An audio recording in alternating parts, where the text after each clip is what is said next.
Antisipasi kebencanaan agar masyarakat lebih tanggap dan sadar lebih dini agar kerugian yang ditimbulkan oleh bencana bisa diminimalisasi. Inilah Dialog Tanggap Bencana bersama RRI Palembang.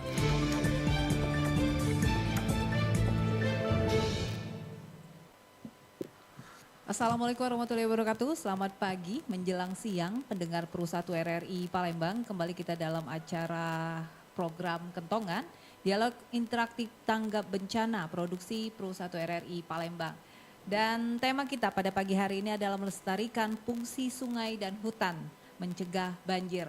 Karena kita ketahui Sumatera Selatan ini banyak sekali terjadi banjir, tidak hanya kota Palembang, namun juga beberapa kota, kabupaten yang ada di Sumatera Selatan. Terakhir kita dengar ya, ada banjir di Kecamatan Tungkal, Kabupaten Musi Banyu Asin. Bahkan banjir tersebut tidak hanya merugikan penduduk, namun juga menyebabkan kemacetan publik ya, kendaraan yang kemudian viral dan kemudian menjadi keluhan dari masyarakat. Tidak hanya di Muba, baru-baru ini juga di Kabupaten Lahat di sejumlah daerah pertambangan juga menyebabkan banjir yang merugikan penduduk dan berdampak cukup signifikan bagi penduduk di wilayah Kabupaten Lahat. Nah, untuk itu kita akan bahas terkait melestarikan fungsi sungai dan hutan mencegah banjir bersama dua narasumber yang sudah hadir pada pagi menjelang siang ini. Yang pertama kita sapa dulu nih yang lebih senior. Oke.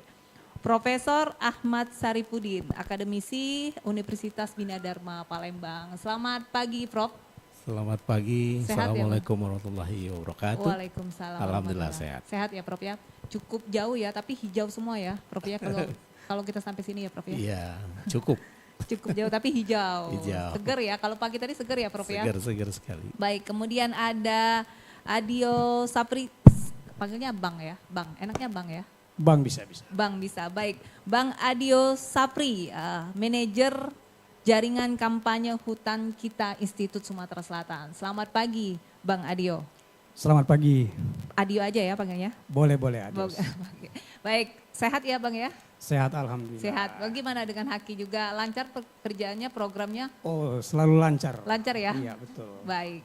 Baik, kita akan membicarakan tentang melestarikan fungsi sungai dan hutan ini mencegah banjir ya. Bang Adio, Prof, kita ketahui bahwa Sumatera Selatan ini apa sama dengan daerah lain banjir atau memang Sumatera Selatan ini ada kelebihan banjir atau kita sebenarnya biasa-biasa aja banjir seperti itu ya. Nah, Prof, kita ke Prof dulu nih, Prof. Kita bicara tentang sungai ya. Seberapa besar, Prof, kalau sungai ini berdampak pada banjir di wilayah Sumatera Selatan ini, Prof? Baik, terima kasih Mbak Nova ya. Ya. Memang pemirsa RRI di seluruh Sumatera Selatan ya, bahwa kalau kita berbicara masalah banjir tentu hubungannya dengan bagaimana kondisi sungai-sungai yang ada atau daerah aliran sungai yang ada di Provinsi Sumatera Selatan. Okay. Itu dulu. Nanti kalau seandainya kita berbicara apakah sama antara sungai yang di hulu dan di tengah dan di hilir. Nah, itu akan kita bahas nanti kaitannya dengan hal-hal yang lain atau parameter yang terkait dengan kondisi daerah aliran sungai yang ada di Provinsi Sumatera Selatan. Sama atau tidak, Prof? Kalau kita samakan kondisinya di atas, tengah dan di daerah lowland namanya, itu memang kondisinya harus dilihat dulu. Bagaimana kondisi semua daerah aliran sungai yang di atas, yang berdampak terhadap yang di tengah, dan ke hilirnya itu juga akan berdampak perubahan yang akan terjadi pada saat kondisi peralihan dari hulu, tengah atau middle lowland dan di lowland gitu kira-kira. Oke, Prof. Kalau kita bicara masalah sungai ini sendiri, ini apa dulu nih sebenarnya yang harus kita sampaikan ke masyarakat pentingnya melestarikan sungai dan hutan ini juga ya, Kak Adio, Bang Adio ya. Kalau kita bicara agar banjir ini paling tidak kita mengantisipasi lah banjir jangan sampai benar-benar menyebabkan kerugian dan dampak kepentingan publik yang cukup signifikan seperti itu, Prof. Baik, jadi di dalam fase kondisi real sungai itu kan namanya river atau bukan drainase yang seperti yang kita tahu ya. Sungai itu adalah suatu drainase alam dan fase-fasenya harus kita amati dari waktu ke waktu. Pertama fase tipe 1 dulu, itu kondisi sangat sekali itu hujan yang terjadi. Kemudian fase 2 dia akan turun. Fase 3 bagaimana dalam kondisi akan musim kemarau. Nah, kemudian yang terakhir adalah bagaimana dia akan memasuki musim tipe atau fase keempat adalah pada saat akan hujan kembali. Oke. Itu yang harus kita amati. Dan ini ya memang tersedia seperti itu. Ya, kalau sungai kita berbicara ya alami ya seperti itu. Oke. Nah, inilah yang menjadi tanggung jawab sebetulnya dari kita. Perubahan-perubahan tata ruang, perubahan-perubahan yang akan terjadi di area aliran sungai itu harus kita update satu persatu dari waktu ke waktu. Jangan abai. Nah, kondisi inilah ya nantinya akan terjadi perubahan apa? Apakah penambangan, apakah Oke. hutan itu diambil tanpa ada faktor-faktor untuk mengembalikannya kembali. Ini yang perlu. Kalau kita bicara hulu, hilir, kemudian tengahnya Sumsel ini di mana Prof? Di mana saja Prof? Kita pernah kejadian sebetulnya 2024 yang lalu. Ya, di mana di Sungai Air Keruh. Itu bukan main itu, besar sekali. Itu namanya banjir bandang. Kemudian kejadian terus masuk ke sungai di Lematang. Nah, seperti Itu di mana ini itu, Prof? kalau Sungai di Keruh. di Kemarin di Air Empalawang Keruh ya? di Empat Lawang. Kemudian Kemudian yang terakhir kita ada di Muba. Dan itu sudah saya Itu prediksi dataran rendah sebelum. padahal ya Prof? Datarannya tidak ini di middle dia, di tengah, middle. ya, di tengah-tengah. Yang ini yang merupakan yang sangat ekstrim dan harus kita perhatikan. Kemudian kondisi topografi daerah tersebut, bagaimana? Kalau di Air Keruh jelas itu ada cekungan, ya, sehingga di daerah di hulu. daerah yang paling hulu, Hulu, ya, baik. di Empat Lawang, itu akan menjadi prioritas sebetulnya untuk kita benahi. Ada apa sebetulnya? Nah, nanti akan dibahas oleh Bang Dios oke, ya, yang oke. lebih cenderung ke ada perubahan tata guna lahan, ya, hutan yang terjadi di sana. Saya membahasnya masalah perubahan morfologi sungai di daerah Air Keruh itu sangat-sangat harus diperhatikan, ya. Itu saya kira nanti ke arah kemudian ke atasnya lagi mungkin ke arah ke Lubulingau, ya, Musirawas. Kemudian kemarin kan kejadiannya di Musi Banyuasin, kemudian di Lahat. Tanpa ada respon, perhatian, itu akan terjadi nanti ke bawah lagi. Ke bawah lagi? Iya, kemana berubah itu? lagi. Terus ke Palembang. arah ke Palembang. Saya belum begitu mengkhawatirkan, cuma Palembang itu nggak ada pengaruh. Oke. Tapi yang pengaruh di tengah itu, Yang sangat- dari Lahat, ya Pagar Alam, Lahat, kemudian turun lagi ke Muara Enim, dan terus nanti kalau ke arah Musi Banyuasin, kemudian ke mana? Ke Lahat, yang jelas Lahat itu jadi perhatian saya oke, waktu itu. oke. Saya katakan bahwa hati-hati. Memang kejadiannya seperti itu.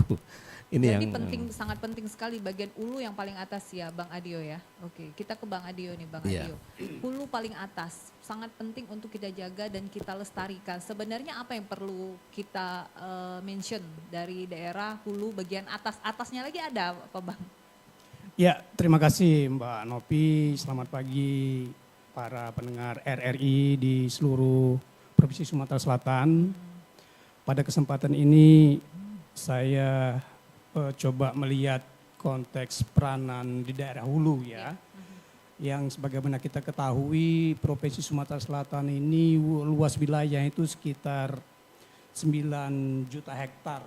Seluas wilayah. Iya, luas wilayah Provinsi Sumatera Selatan yang 35 sampai 45%-nya adalah kawasan hutan. 35 sampai 40. Iya, betul. Tapi pertanyaannya apakah kawasan hutan ini semuanya berhutan?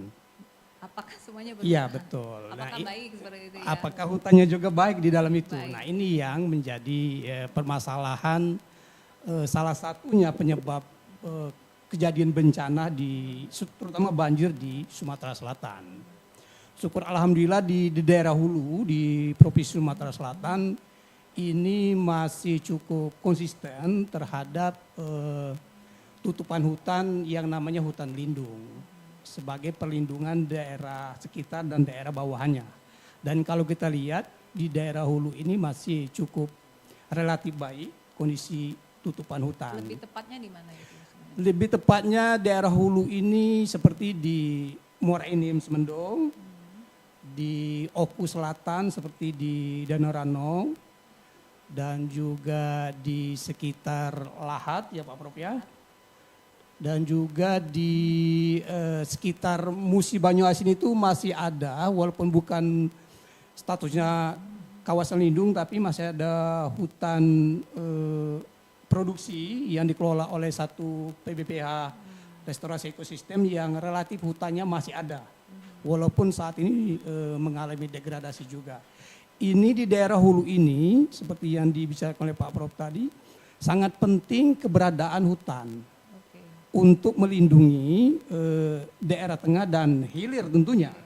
Karena peran hutan ini salah satunya untuk menghambat kali Prof ya, menghambat aliran air atau juga sebagai berfungsi resapan bagi ketika hujan. Terutama yang sangat efektif itu berdasarkan referensi yang ada Pak Prof ya, pada hujan yang ringan dan sedang itu masih sangat efektif. Hutan ini berperan untuk menghambat run off-nya atau aliran air itu mengalir lebih cepat. Kalau sudah hujan yang sangat tinggi itu Pak Prof katanya sudah tidak berfungsi efektif lagi gitu kan. Jadi ini peranan hutan sangat penting bagi pengendalian pencegahan banjir di Provinsi Sumatera Selatan, terutama di daerah hulu yang tentu akan mengakibatkan banjir di daerah tengah dan di daerah hilir tentunya. Di satu sisi hutan ini tidak hanya konteks pencegahan banjir saat ini yang sangat memiliki peran penting, dan isu globalnya adalah bagaimana hutan ini pencegahan pemanasan global. Karena hutan ini dapat menangkap karbon. Itu juga erat kaitannya dengan erat kaitannya. Karena apa? Karena ketika terjadi pemanasan global. Sehingga kondisi iklim, kondisi cuaca ini akan terjadi sangat ekstrim.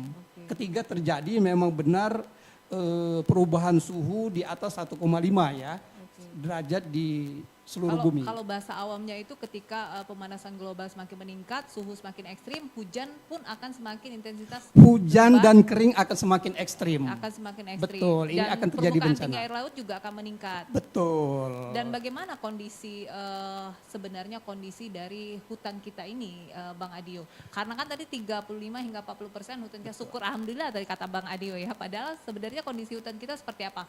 Tadi Bang Adio menyebutkan bahwa pada intensitas hujan sedang itu kita masih bisa menangkal. Namun pada saat hujan dengan intensitas lebat seperti apa? Baik, berdasarkan data yang kami telah himpun dari 9 juta wilayah Provinsi Sumatera Selatan, sekitar 3,4 juta hektar itu adalah kawasan hutan yang ironis saat ini yang masih tersisa hutan alam, hutan yang relatif cukup baik itu masih sekitar 1 juta hektar lagi. Artinya di 3,4 sekian hektar itu wilayah Provinsi Sumatera Selatan yang katanya kawasan hutan itu hanya tinggal 1 juta hektar lagi yang masih menjadi hutan. Artinya hutan itu ya beragam vegetasi ya. Artinya memang kawasan hutan itu tidak semuanya berhutan, tidak berhutan alam maksudnya. Tapi sudah banyak dikonversi ke tanaman-tanaman lain. Ini juga yang menjadi ancaman besar ya bagi Sumatera Selatan, baik kontribusinya terhadap emisi gas rumah kaca maupun terhadap potensi bencana di Sumatera Selatan, terutama banjir kata Pak Prof tadi. Baik, kita akan bahas lebih detail banjir siap. Di Sumatera Selatan. Ya. Kita undang pendengar untuk bergabung melalui pesan WhatsApp ya, Bang Adio, Prof. Di 0813 6748 8599. Sekali lagi di 0813 6748 8599. Dan kami akan terus menggali lebih jauh terkait dengan fungsi hutan dan sungai terhadap banjir di Sumatera Selatan. Namun kita dengarkan dulu iklan layanan masyarakat berikut ini.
Oke, baik pendengar, Anda masih bersama kami di program Tangga Bencana, program Kentongan Produksi Pro 1 RRI Palembang. Anda juga dapat menyimak siaran kami di channel YouTube RRI Pro 1 Palembang.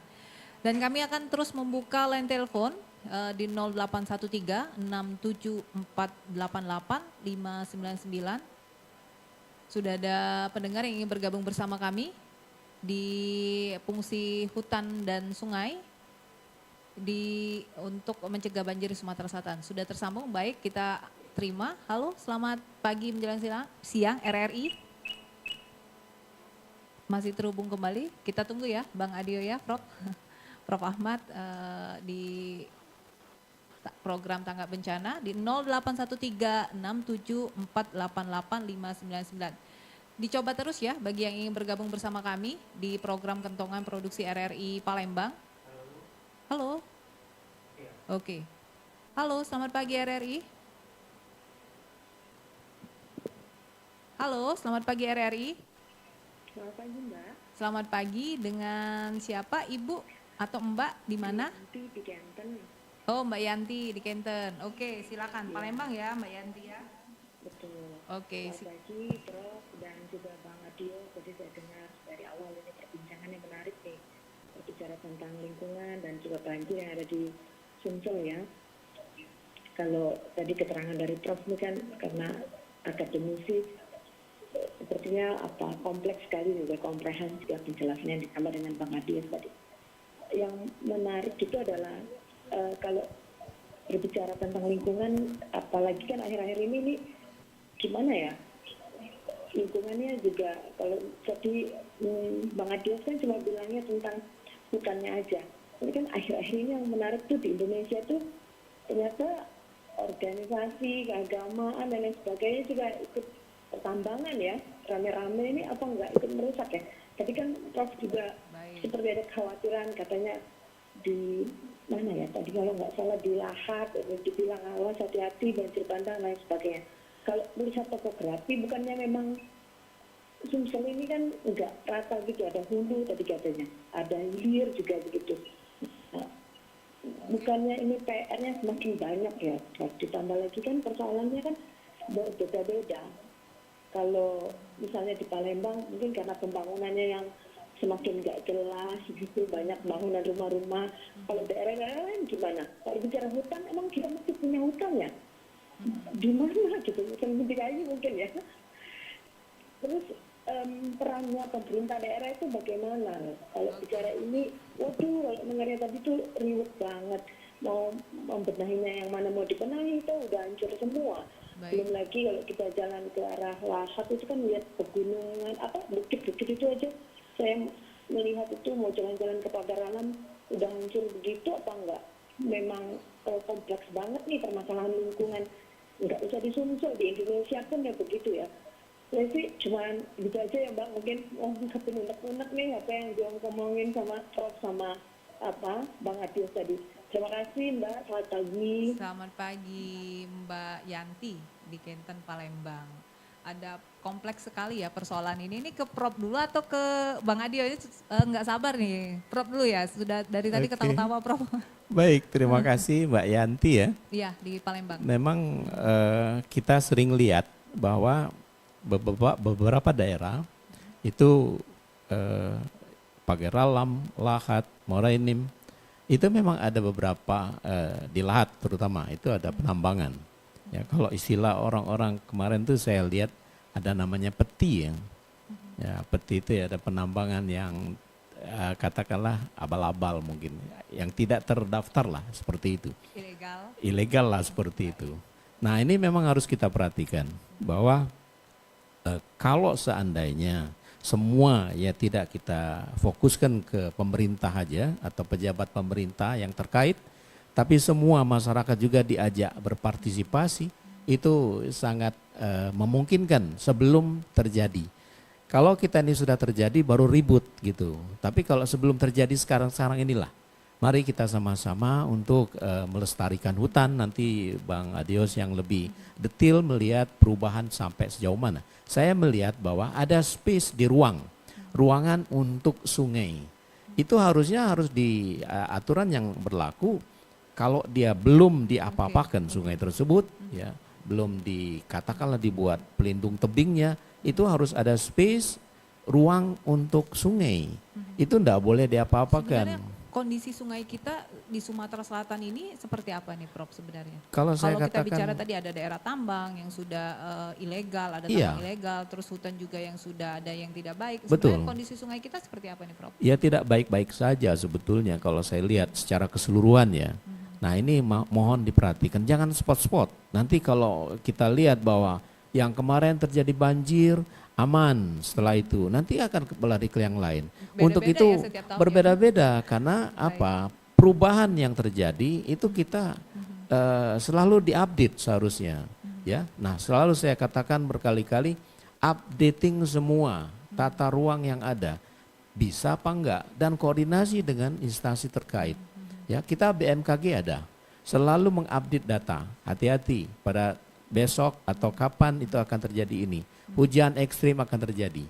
Nah, ini yang harusnya kita selalu berkoordinasi, berkomunikasi dengan instansi Itu terkait. harus dilakukan mulai dari sekarang Saat Prof. sekarang Karena inilah. kan kita memasuki musim kemarau. Betul. Artinya di tahun depan musim hujan juga harus jadi perhatian serius. Iya, harus kita perhatikan dari sekarang lah apa yang harus kita lakukan. Koordinasi, komunikasi dengan baik antar instansi terkait. Ya, bukan hanya orang katakanlah misalnya teknis ya, orang PU semua.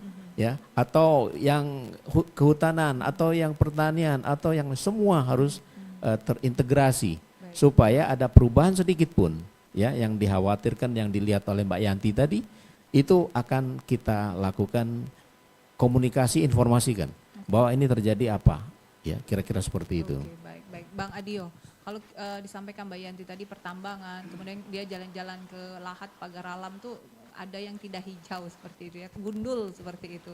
Nah ini bagaimana sebenarnya Bang Adio menanggapinya tadi ini? Yap, terima kasih Mbak Yanti tadi ya. Kalau kita melihat memang Indonesia, kita ini dibebani dengan target pertumbuhan ekonomi yang sangat signifikan. Lebih dari 6% ya. Target Ya menjadi target itu kan. termasuk Sumsel ya? Iya 6-8% kan menjadi target. Terutama pemerintahan baru ya. Sehingga beban ini semua cara dilakukan. Termasuk eksploitasi sumber daya alam. Apa itu contohnya? Contohnya di sektor pertambangan yang memang terutama di Sumsel ini memang menjadi unggulan. Batu bara, karena Betul. kita banyak potensi batu bara. Potensi batu bara yang menjadi target eksploitasi utama sih. Baik. Dan barang ini barang cepat. Barang yang sudah ada kan. Dan memang berpotensi di Sumsel. Dampaknya seperti apa pengaruh Ya, hutan, sungai? dengan beban menjadi target pertumbuhan ekonomi ini yang salah satunya adalah potensi batu bara yang cukup besar di Sumatera Selatan sehingga dampak terhadap lingkungan yang dikarenakan eksploitasi menurut saya itu berlebihan sehingga akan menjadi rusak. Lingkungan menjadi rusak. Berdampak secara sosial, ekonomi dan lingkungan itu sudah cukup parah sekali. Kalau menurut data kami bahwa ketika ada pertambangan di Sumsel mulai tahun 2000 itu sudah ada lubang tambang yang belum dilakukan reklamasi itu sebesar 2.000 hektar. Yang belum pada saat itu. Pada Iya, tahun 2000 ya, tahun 2000. Tahun 2000. Di data kami juga telisik kami di tahun 2020 lubang tambang ini sudah mencapai 7.478 hektar. 7.000, cukup signifikan. Dan signifikan lagi 2023 di data kami Pak Prof sudah sampai 10.557 hektar lubang tambang yang tidak dilakukan upaya-upaya reklamasi, rehabilitasi, pemulihan sehingga ini semua menurut kami ini akan berdampak besar terhadap kerusakan lingkungan Sumatera Selatan, terutama banjir Pak Prof itu Prof. Oke, kerusakannya seperti apa nih Bang Adio? Kalau Ya seharusnya reklamasi yang tidak dilakukan itu seperti apa? Apakah ini juga yang jadi penyebab banjir di beberapa wilayah di Sumatera? Ya, logikanya saja ketika lahan itu terbuka, run of air atau aliran air itu akan sangat cepat. Apalagi ini sudah puluhan ribu hektar lahan itu tidak hanya terbuka sebagai penampung air. Penampung air ini berpotensi untuk mengalir ke hilir yang lebih besar alirannya gitu kan. Dan ini tidak hanya lubang tambang yang dalam, lubang-lubang tambang yang banyak bertebaran di mana-mana tempat. Ini semua akan berpotensi untuk sumber air, apalagi air bah tadi kata Pak Prof, menjadi potensi besar di Sumatera Selatan. Sebagaimana kita ketahui, baru-barusan ini terjadi di Banyuasin misalnya. Ketiga lubang tambang itu tergerus oleh air tidak kuat lagi, memang bukan speknya untuk menampung air Pak Prof, lubang tambang itu. Jadi dia menjadi air bah dan membahayakan dan berpotensi besar bagi bencana bagi masyarakat sekitar gitu loh. Ini yang terjadi di Sumatera Selatan. Ini semua kenapa? Memang pasca Undang-Undang Cipta Kerja Pak Prof, ada sedikit keleluasaan ya atau keringanan ya bagi usaha-usaha pertambangan kalau kami lihat bahwa kegiatan reklamasi atau pemulihan pasca tambang itu lebih ringan Pak Prof. Berdasarkan undang-undang ini pasca Undang-Undang Cipta Kerja, ketika suatu areal eks tambang itu telah dimanfaatkan misalnya untuk wisata, ekowisata itu sudah dianggap sudah pemulihan Pak Prof. Nah, kalau sebelum Undang-Undang Cipta Kerja, kalau kita bandingkan, pemulihan itu memang harus ditimbun, dikembalikan ke Aslinya. Tapi sekarang tidak lagi seperti itu. Konteks kebijakannya inilah sebenarnya yang menurut kami kepentingan para pengusaha kali ya. Itu hutan juga berdampak tidak dengan adanya eksplorasi tersebut itu Bang? Iya, salah satu. Karena kan daerah lahat, Betul. Kemudian sekarang kan pertambangan sudah hampir di semua Sumatera Selatan ya, di Banyuasin pun sudah ada pertambangan batu bara. Iya betul. Salah satu lokasi yang menjadi area pertambangan di Provinsi Sumatera Selatan itu adalah di area-area kawasan hutan. Iya. Dan kita ketahui juga tidak hanya lokasi pertambangan yang menjadi potensi kerusakan kawasan hutan. Infrastruktur pendukung tambang juga itu sudah menggunakan kawasan hutan. Misalnya di Muba. Seperti di Muba itu areal tambangnya itu di areal non kawasan hutan APL di Muratara misalnya di daerah hulu.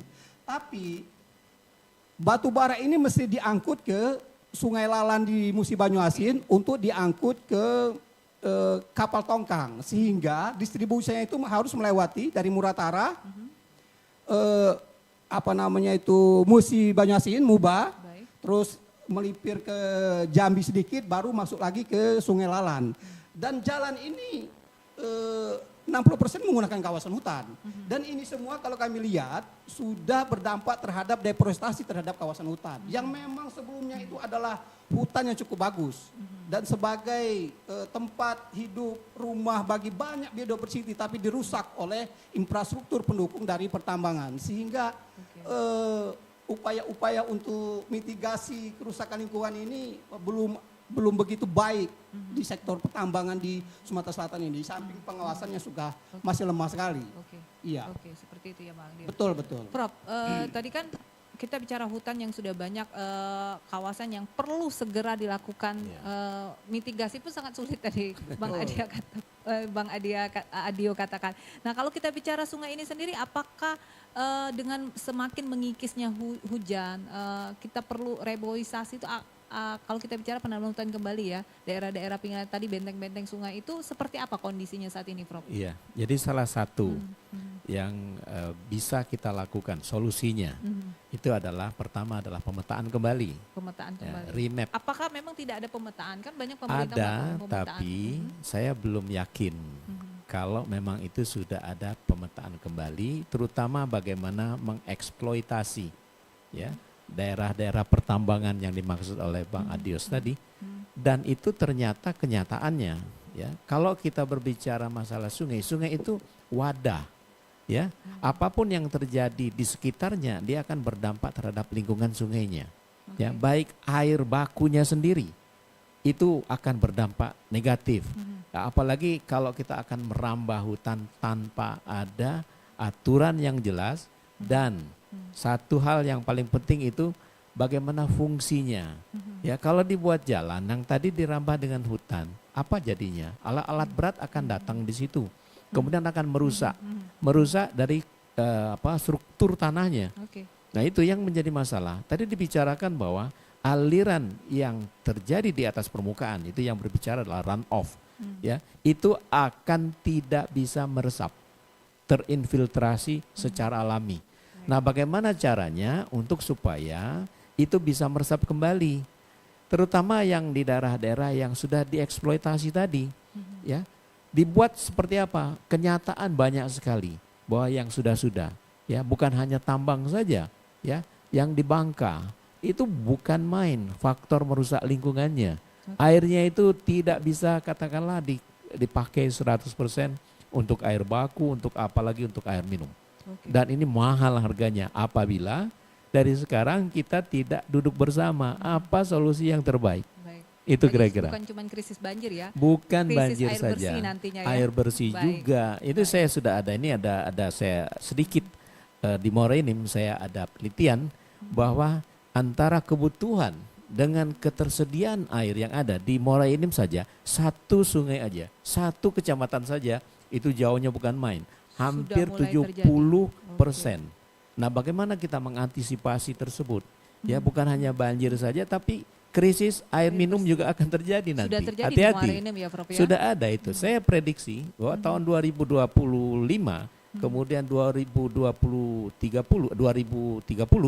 itu sangat-sangat potensial untuk kebutuhan air itu akan merosot, Padahal akan turun. Sumatera Selatan kayak sungai. Air semua. Tapi air kita semua. krisis air bersih Akan sudah terjadi. Hati-hati di itu tahun bukan ini. hanya banjir Baik. saja, tapi krisis air karena faktor iklim. Kita kan cuma dua, ya kemarau atau Ya, hujan. musim hujan. Nah di antaranya itu faktor hidrometeorologi. Saya ada bukunya, ada bencana hidrometeorologi. Kemudian climate change, kemudian faktor-faktor alam yang lain akan berpengaruh. Bagaimana ketersediaan air pada saat kita butuhkan itu tidak tersedia. Bagaimana nanti kira-kira? Saya kira gitu. Baik, Prof, Bang Adio, Pak Irawan di Oku, tahun lalu di wilayah kami, maksudnya di Oku, terjadi banjir bandang. Itu seperti mimpi buruk bagi kami. Oku ya, Oku daerah penghasil juga ya. Baik, hutan sekarang sudah rusak, sungai juga banyak sedimen di kampung kami. Bagaimana untuk memperbaikinya? Baik, kita tahan. Ada Ibu Nengsi di Pangkalan Balai, Banyu Asin.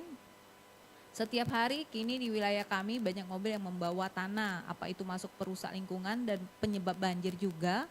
Lebaran tadi wilayah kami mengalami banjir yang jadi perhatian besar. Ini belum tahu ya tepatnya di mana Ibu Nengsi di Pangkalan Balai. Kita akan jawab pertanyaan ini Bang Adio, Prof, namun kita dengarkan dulu selingan berikut ini.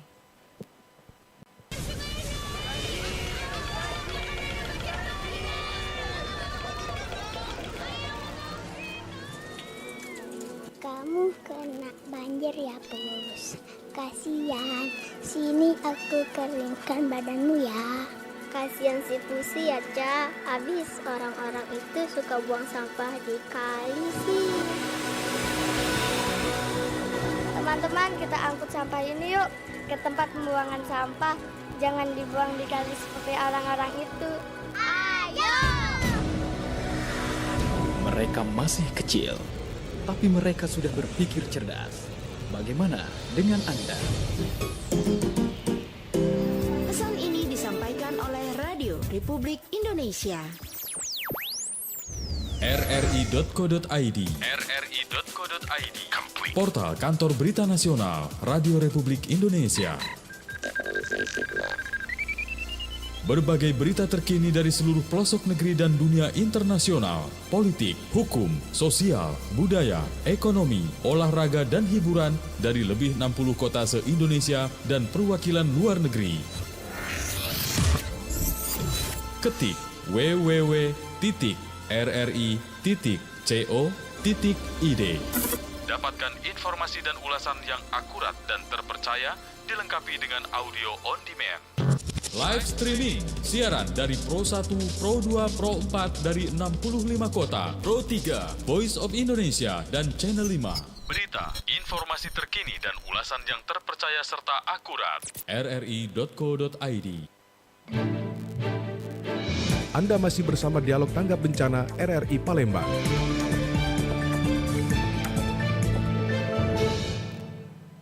Anda masih bersama kami, dialog interaktif tanggap bencana produksi Pro 1 RRI Palembang, melestarikan fungsi sungai dan hutan mencegah banjir bersama dengan manajer jaringan kampanye Hutan Kita Institut Sumatera Selatan, Bang Adio, dan juga Profesor Ahmad Saripudin, akademisi dari Universitas Bina Dharma Palembang.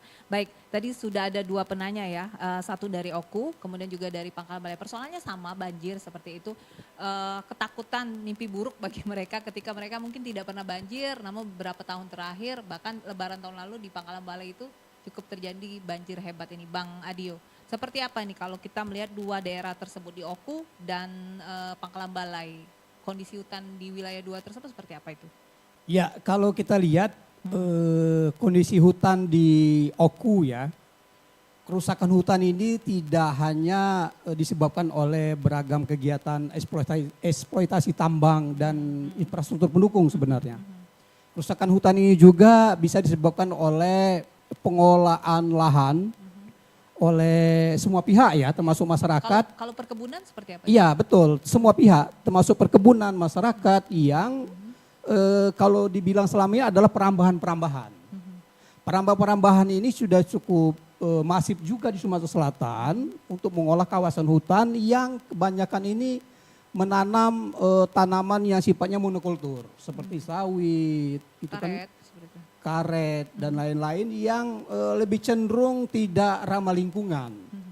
Nah makanya seharusnya dan sudah kami banyak kembangkan ini model-model pengolahan kawasan hutan terutama daerah hulu ini kalau sudah terlanjur penggunaan kawasan hutan dengan model-model agroforestry misalnya. Beragam tanaman ya berpotensi dan ekonomis itu ditanam dalam satu tempat sehingga dia dapat menjadi daya dukung lebih besar untuk ketahanan dari lahan tersebut, lahan hutan. Karena hutan ini juga kan berfungsi untuk mencegah erosi kan. Ketika itu erosi terjadi, artinya sedimentasi akan semakin banyak kan Pak Prof. Kalau sedimentasi banyak, kapasitas sungai ini akan semakin rendah. Menurun, ya. Sehingga daya tangkap air, daya tampung air sungai itu akan sedikit sehingga akan mudah sekali untuk meluap kan seperti itu. Sehingga banyak sekali fungsi hutan ini sebagai bagian dari mencegah bencana terutama banjir di Sumatera Selatan. Mungkin lebih dipertegas ini fungsi hutan, pemanasan global tadi sudah Iya ada. betul, pemanasan global itu sudah banyak faktor, salah satu kerusakan hutan yang menyebabkannya. Oke, Gitu kemudian kan. juga mencegah erosi seperti itu ya. Betul. Nah, sangat penting sekali betul. ya Bang Adi. Kaitannya dengan daerah Oku, yang daerah Batu Raja kalau tidak salah yang tahun 2024 terjadi banjir bandang ya. Hampir di semua kecamatan ya. Betul, yang sebelumnya itu belum pernah terjadi. 2024 juga tidak hanya di Oku, di Muara Enim, di Tanjung Enim yang sebelumnya itu belum pernah terjadi. Mengapa terjadi? Tanjung Enim kan bukannya dataran tinggi seperti itu. Dataran hampir menengah Pak Prof ya. Iya, Tanjung Enim ya, iya. di daerah dekat tambang PTBA sana kan. Yang sebelumnya itu belum pernah masuk di daerah Pasar Tanjung Enim itu di tahun 2024 ini sampai 1,5 sampai 2 meter masuk di daerah pasar air meluap dari air ini. Mengapa ini terjadi? Yang sebelumnya itu belum pernah terjadi. Bahwa ini kondisi di daerah hulu tentunya itu sedang tidak baik-baik saja. Iya, daerah tangkapan air ini sedang tidak baik-baik saja. Ini seharusnya menjadi perhatian kita semua. Harusnya gitu kan. ya. Seharusnya gitu kan menjadi perhatian kita. Siapa yang harus kita harapkan? Siapa gitu kan? Kalau pemerintah saat ini kebijakan sudah cukup berpihak dengan perusahaan-perusahaan tambang. Korporasi. Apa yang bisa kita harapkan? Menurut kami ya kita mesti bergerak bersama, peduli bersama, termasuk masyarakat. Jangan selalu mengharapkan pemerintah. Masyarakat yang harus bisa bergerak. Masyarakat yang harus bisa mengawasi dan masyarakat yang harus bisa mendorong pemerintah untuk lebih peduli akan hak kita sebagai warga negara, sebagai masyarakat yang seharusnya memiliki hak untuk hidup yang layak, hidup yang lingkungannya bersih, hidup untuk lingkungan yang sehat. Hak warga negara ini. Hak warga negara dijamin oleh undang-undang itu. Mengapa ini tidak terjadi? Nah ini yang harus sama-sama kita kritisi dan harus sama-sama kita dorong. Baik. Baik Bang Adio, Prof, dua wilayah ya, Oku dan Pangkalan Balai. Pangkalan Balai itu musim kemarau, karhutlah. Ternyata tahun Lebaran tadi juga kebanjiran seperti itu. Ini apa ini? Sungainya seperti apa kondisinya, Prof, di dua daerah tersebut? Iya, baik. Kalau kita lihat dari Musirawas ya, terus nanti turun ke Sekayu dan ke Pangkalan Balai ini Iya, kan yang penting. Banyu Asin. Kita lihat bahwa daerah yang di sana saja ya, kalau kita berbicara masalah empiris, ya ini empiris ya, kalau daerah itu adalah coefficient runoff-nya itu udah berubah, maka intensitas itu akan mempengaruhinya. Jadi kalau C kali I kali A itu rumus empiris biasa saja. Tapi kalau itu ada perubahan variabel coefficient alirannya tadi runoff, kemudian intensitas curah hujan, luas wilayah yang akan menampung aliran air tersebut sudah tidak bisa lagi diharapkan, maka dia akan lari kemana-mana. Air itu kan tidak bisa ditahan, dia akan kemana-mana, mengalir ke rendah. Apalagi ditambah kalau banjir bandang itu dengan hasil hutan yang dibiarkan mengalir, ditebang pohonnya misalnya, itu juga Prof, itu banyak pengaruhnya. Jangankan orang, rumah, masjid, jembatan sekuat baja saja seperti hancur. di lahan waktu itu ya. Iya. Yang ikut rumah ikut. Jadi kita harus tadi jangan abai. Satu hal yang jangan abai adalah kita selalu update data-data pergerakan. Ya, saya sudah mencoba ini untuk membuat suatu IoT. Ya, untuk melihat bagaimana nantinya kalau ada terjadi perubahan aliran di atas akan mengasih tahu bahwa hati-hati di sana terjadi perubahan ini. Nah, ini saya akan sudah buat perencanaan seperti itu sehingga membantu pemerintah daerah kabupaten kota di ada sungainya bahwa akan terjadi apa.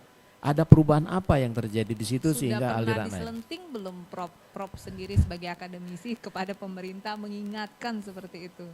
Saya sudah 1 tahun yang lalu langsung ke orang nomor 1 sebetulnya di Sumsel.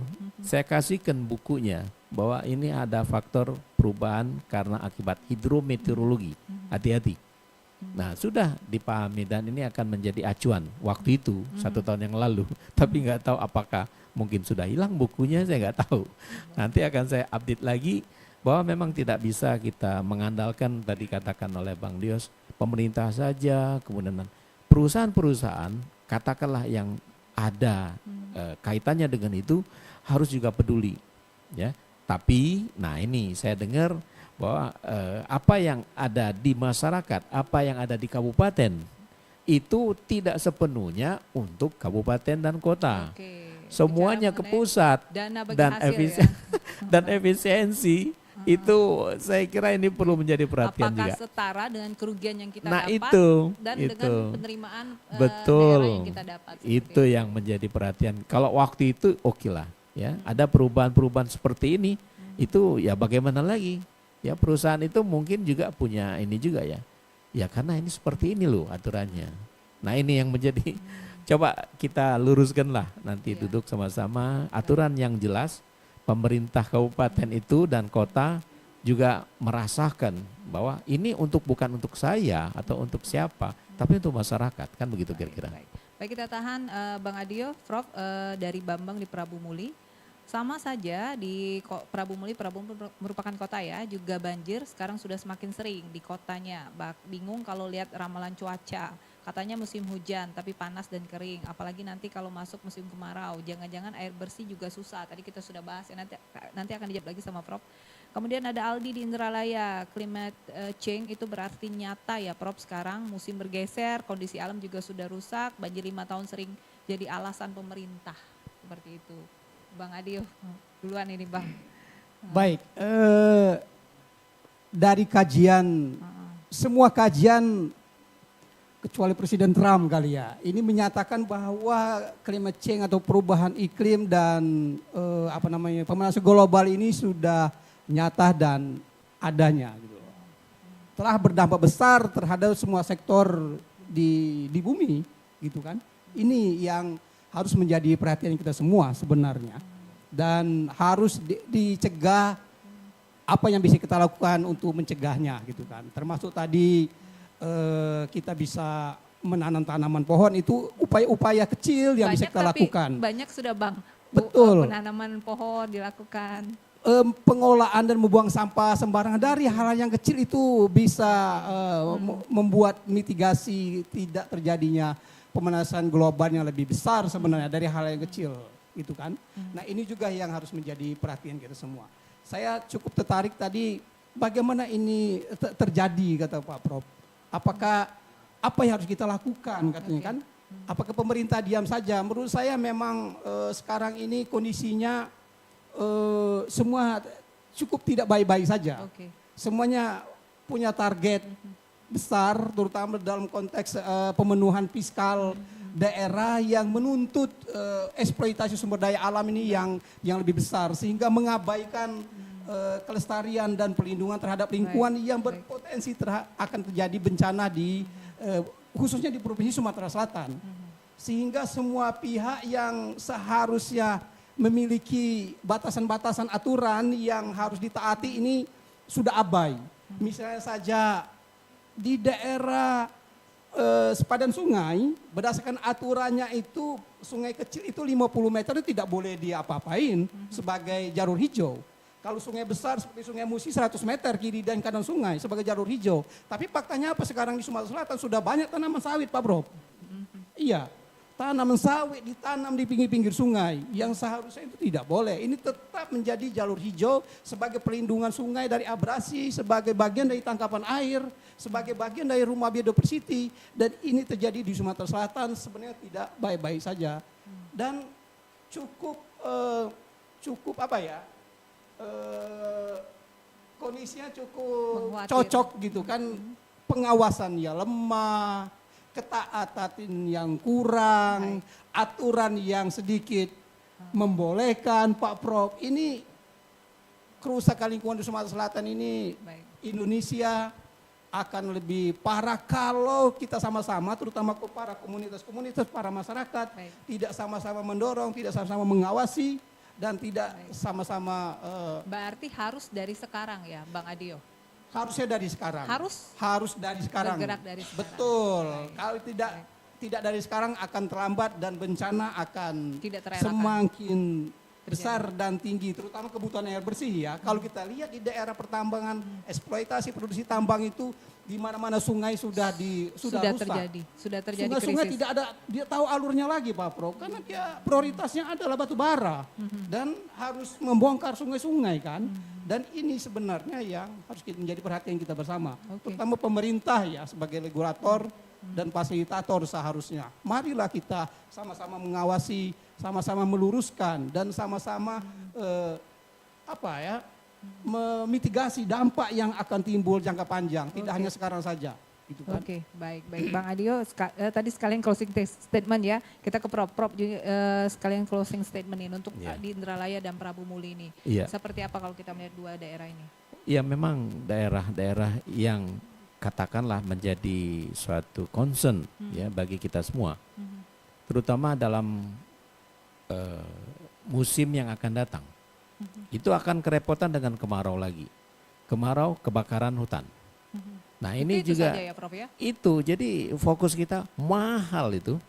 Ya sekali terbang heli itu berapa ratus juta yang kita perlukan. Nah sekaranglah bagaimana kita supaya hutan itu dijaga. Nah ini yang saya kira nggak terlambat, saya nggak tahu ya.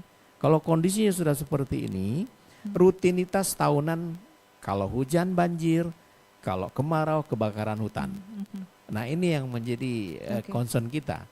Nah bagaimana caranya, itu tadi sudah dikatakan bahwa faktor hidrometeorologi, faktor perubahan iklim, faktor katanya tadi dikatakan pada saat musim kemarau ada hujan.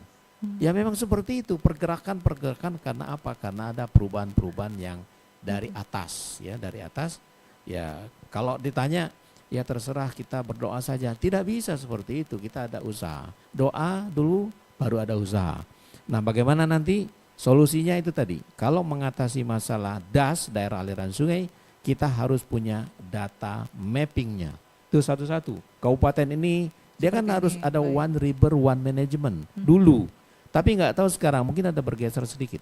Jadi harusnya kabupaten dan kota punya hak untuk memelihara daerah aliran sungainya. Ini kaitan dengan sungai. One river, one management. Iya, harusnya seperti itu, kembali lagi seperti itu. Baik, Ya, baik. oke. Baik, Prof. Ahmad, Bang Adio dari HAKI Hutan Kita Institute, terima kasih sudah bergabung bersama kami di program Tanggap Bencana. Prof. Ahmad juga terima kasih dari Baik, Universitas Bina sama-sama. Dharma Palembang. Intinya jangan sampai tadi pendapatan kita mengejar target pendapatan daerah, namun hasil yang kita dapat justru merugikan daerah, lebih besar lagi yang kita keluarkan dalam jangka panjang. Baik, atas nama kerabat kerja yang bertugas, saya Nova Ariana beserta rekan teknik dan juga Agrani selaku pengarah acara, penanggung jawab Asri Diana. Terima kasih atas perhatian Anda. Wassalamualaikum warahmatullahi wabarakatuh. Demikian dialog tanggap bencana RRI Palembang.